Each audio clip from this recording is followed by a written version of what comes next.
गणमान्य जो गांव को चलाते हैं, उनके पास केवल दो बातों के अलावा कोई बात नहीं। किसकी भग गई, कौन भगा लाया, भैया कहीं से मिल गया, वह तो लाया, बिल्डिंग इसीलिए बन रही है, बस। किसी के घर में शांति है, उस घर में अशांति कराना उनका काम है। किसी के घर में अशांति है, वो शांति नहीं कराते कभी भी। जब नारद जी को काफी वो कर दिया, तब विष्णु जी ने कहा कि नारद तुम बड़े मूर्ख हो। इस संसार के किसी भी कार्य के लिए, आप किसी संसार के कार्य को भी करेंगे तो भी उसके लिए किसी गुणी से, कोई गुणी व्यक्ति है। जैसे एक सिलाई करने वाला है, आप सिलाई कर सकते हैं कोई? राजमिस्त्री ईंट लगाता है, क्या आप कोई लगा सकते हैं उस तरह से? कोई खेत जोतता है, बिना जानकारी के खेत जोत सकते हैं आप? कुछ कर सकते? किसी कंपनी में भी आप काम नहीं कर सकते, उसके लिए भी किसी गुणी व्यक्ति से गुण लेना पड़ेगा। और कहा कि बड़े मूर्ख हो तुम, और आपका उद्धार नहीं होगा। तो नशा ढीला होगा, कहने लगे फिर भगवान मैं क्या करूं? बोले मृतलोक जाओ, और जहां जाकर के तुम्हारे पैर टिके, सबसे पहला जो आदमी दिखाई दे उसी को अपना गुरु मान लेना। हाँ, तर्क वितर्क मत करना।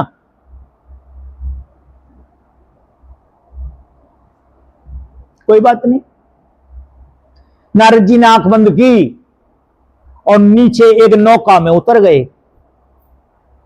और नौका में उतरे तो एक मछुआरा वो जाल डाल रहा था। आंख खोली तो मछुआरा दिखाई दिया। पैर पकड़ लिए, बोले गुरुजी प्रणाम। मछुआरा पीछे भागे, बोले महाराज आप तो कोई संत से लग रहे हैं, क्या समझे? क्या संत से लग रहे हैं? बोले ऐसे ऐसे बात है, और मैंने आपको गुरु धारण कर लिया। बोले आपको मैंने तो शिष्य धारण नहीं किया। भाई एक तरफा थोड़ी होता है काम। खैर कुल मिला करके गुरुजी बना करके फिर वो पहुंच गए विष्णु के पास। कहा कि बताओ गुरु धारण कर लिया? बोले महाराज गुरु धारण तो कर लिया, पर उन्होंने की फिर हो गई बीमारी। अब फिर 84 में जाना पड़ेगा आपको। क्या? फिर 84 में जाना पड़ेगा। गुरु को मानुष जानते ते न रखिए अंध। गुरु को जैसे भी इन्होंने कहा कि शरीर में तो सब बंधे हुए हैं। मेरी बात यहां तक जा रही है, हमारे देश का प्राइम मिनिस्टर कोई बात कहता पूरे वर्ल्ड में जाती है। क्या उसमें हाड़ मांस मेरे से कम ज्यादा है क्या? कांता बड़ा काल ने घेरा घेर रखा आज तो भाई। खैर, तो ये शरीरों की कोई बात नहीं होती, बात ज्ञान की होती, जानकारी की होती है।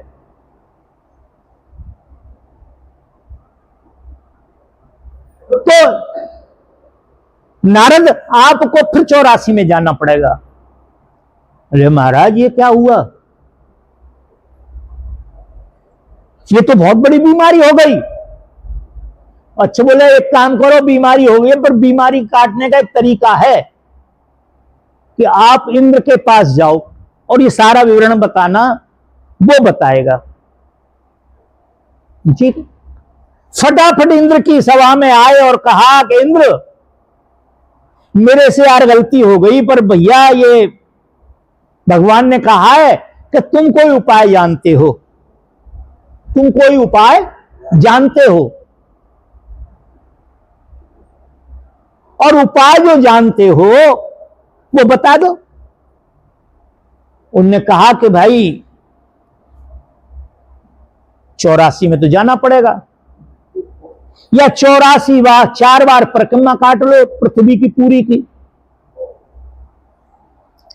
उनने कहा 4 बार परिक्रमा कर लो तो मैं कैसे करूंगा, पृथ्वी छोटी सी है कोई। उन्होंने कहा ये हम नहीं बता सकते। तो इंद्र ने कहा जाओ गुरुजी से पूछो जाके।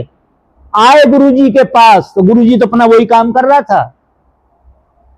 उनसे आके कहा कि गुरु महाराज प्रणाम, और हम तो एक संकट में और फंस गए, अच्छे गुरुजी बनाए। बोले क्या हुआ?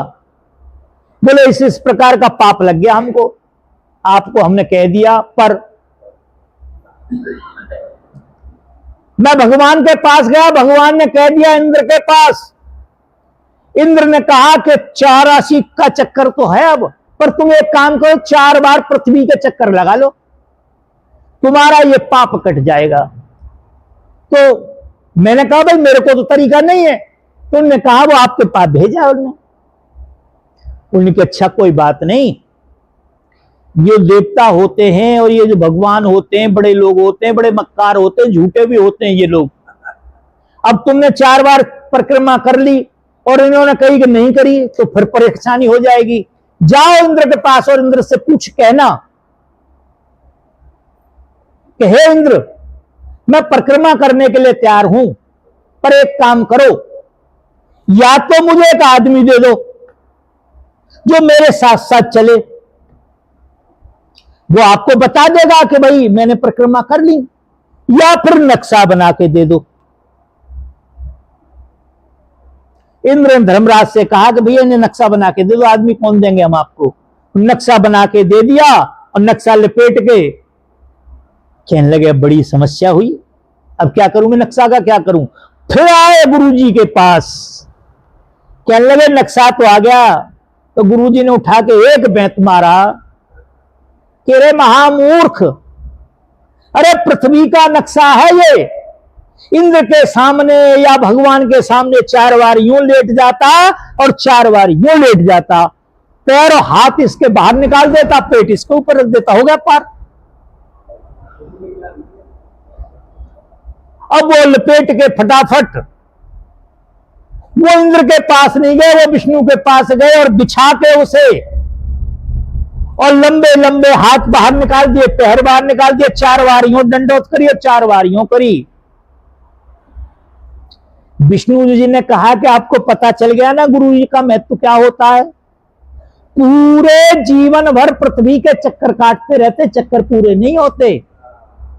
कहने का भाव क्या है कि जब तक हमारा अहम समाप्त नहीं होगा, ध्यान दो एक बात को, मैं एक सीक्रेट बता रहा हूं आपको आज, इसमें मेरा कोई लाभ नहीं, मेरी बात को गलत दिशा में मत ले जाना। ना आपका मन शांत होगा, ना आपके मन की चंचलता जाएगी, और ना ही आप सेवा कर पाएंगे, और ना ही भजन होगा। क्यों?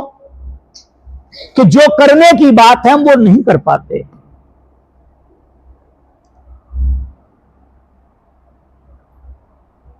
सिर्फ एक काम कर लो, गुरु महाराज को खुश कर लो, और मैं कागज ले आओ, मैं लिख के दे रहा हूं, आपका भजन ना हो, आपके मन में संतोष ना हो, आपके अंदर सेवा भाव ना आए, मेरी गर्दन उतार ले जाना। क्या कारण क्या है? ये जो प्रतिमाएं लगी हैं उनके सामने भी हमको यही करना होता है, सरेंडर करना होता है, समर्पण करना होता है, पर वो मूर्तियां हमें कुछ बताती नहीं हैं। गुरुओं में और मूर्तियों में इतना ही फर्क है कि गुरु लोग जो हैं, जो समय के महापुरुष होते हैं, वो हमें बता देते हैं, दूसरे नहीं बता पाते।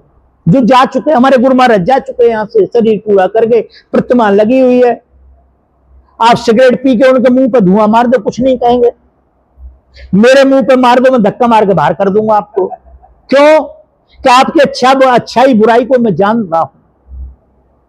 तो कहने का भाव यह है, समय ज्यादा हो रहा है, सही बात यह है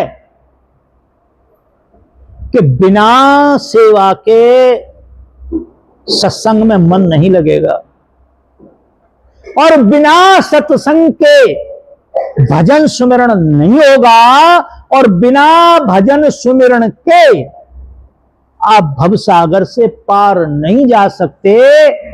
क्यों? कि तुम दुनिया को जानते फिर रहे हो भजन सिमरन में, दुनिया को जानते फिर रहे हो, अपने आप को नहीं जान रहे। जिसको तरना है, जिसको तारना है, जो भवसागर से पार जाएगा, उसका ज्ञान ही नहीं है आपको। कितने लोगों से पूछ लो, 1 सेकंड लगती है, आंख बबूला हो जाता है आदमी। क्यों? क्योंकि हर आदमी शरीर तक सीमित है, शरीर से ऊपर नहीं उठ पा रहा। वो क्या शरीर से ऊपर नहीं उठ पा रहा है, केवल शरीर तक। और शरीर तक तो सब है, पशु पक्षी सबको पता है। तुलसीदास जी कहते हैं बहुत सुंदर सी बात कि हित अहित पशु पक्षी जाना। अपने अच्छे और बुरे को तो कौन जानता है? पशु और पक्षी भी जानते हैं। हित अहित पशु पक्षी जाना, मानुष तन गुण ज्ञान निधाना। ये ज्ञान का समुद्र है। क्या? मनुष्य का शरीर, और मनुष्य के शरीर में ही व्यक्ति यहां से पार जा सकता है। यही बंधन का कारण है और यही मुक्ति का कारण है। अब रही बात ये कि परमात्मा ने जीवात्मा को क्यों भेजा?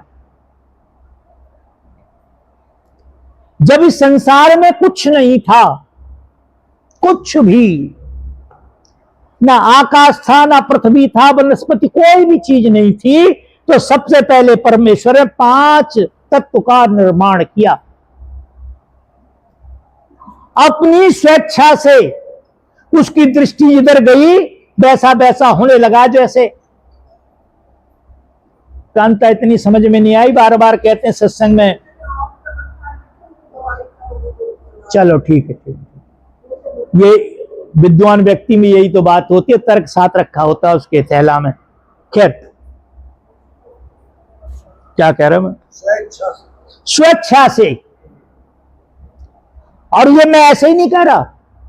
तुलसीदास जी राम जन्म के समय पे एक सवैया लिखते हैं और उसमें कहते हैं कि तेई सृष्टि उपाई, उपाई माने उपजाई, तेई माने वो, तेई सृष्टि उपाई त्रिविध बनाई, 3 गुणों वाली, संग सहाय न दूजा,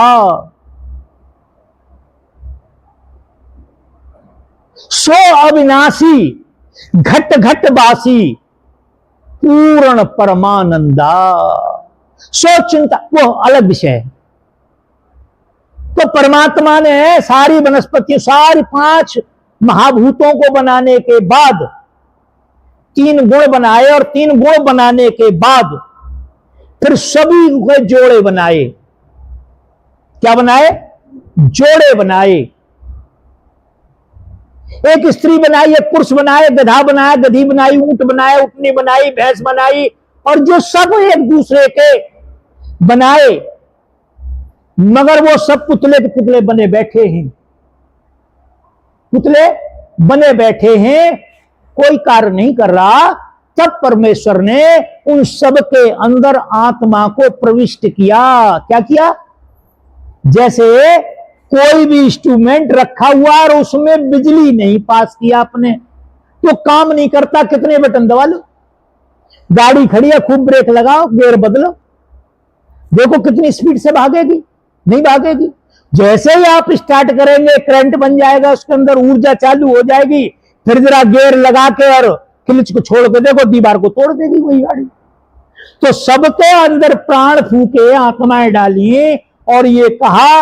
अब इस बात को यहीं पे मैं खत्म करूंगा, क्योंकि विषय बहुत अच्छा है ये, और ये अगले सत्संग में इस विषय पे प्रकाश डाला जाएगा। कम से कम 2 घंटे चाहिए इसको प्रकाश डालने के लिए। इस बात को प्रसन्न करता अपनी बात को याद रखे कि वो 2 घंटे हो गए और परेशान हो रहे आप। बोले गुरुदेव भगवान की जय।